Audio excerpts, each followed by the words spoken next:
So you're looking for a survival game that's actually hardcore, right? Road to Vostok is basically Escape from Tarkov meets Subnautica, but with a stronger focus on realism and permadeath.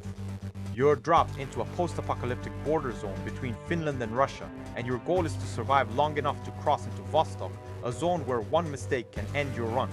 It's a single-player experience, so don't expect any multiplayer shenanigans. But the game does have a strong focus on immersion and realism.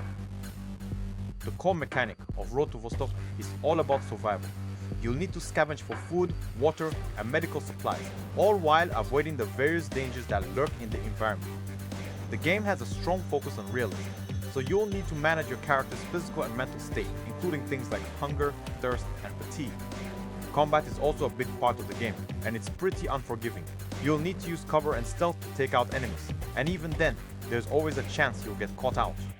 The game's world is pretty big, with a map that's around 10 kilometers square, and it's full of hidden dangers and secrets. You'll need to use your wits to survive, and even then, there are no guarantees.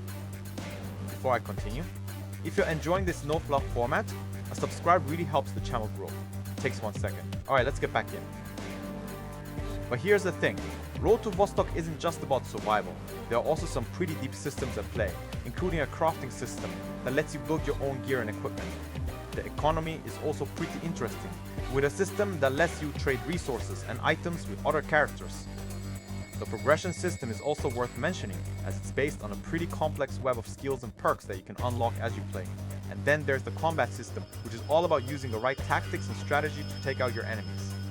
It's not just a matter of running and gunning. You need to use cover, flanking, and other techniques to outmaneuver your foes.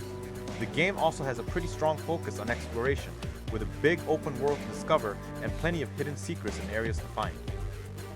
One of the things that really hooked me about Road to Vostok is the sense of tension and fear that it creates.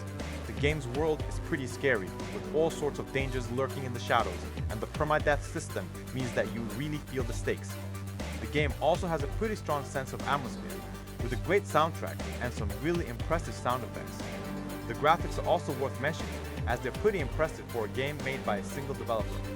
The game's performance is also pretty solid, with a smooth frame rate and no major bugs or glitches.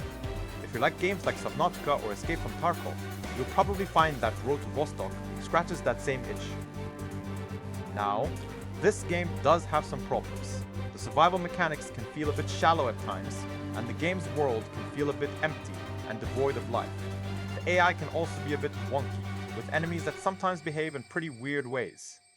And then there's the price, around $15, which is pretty steep for a game that's still in early access. But honestly, I think the game is worth it, even in its current state.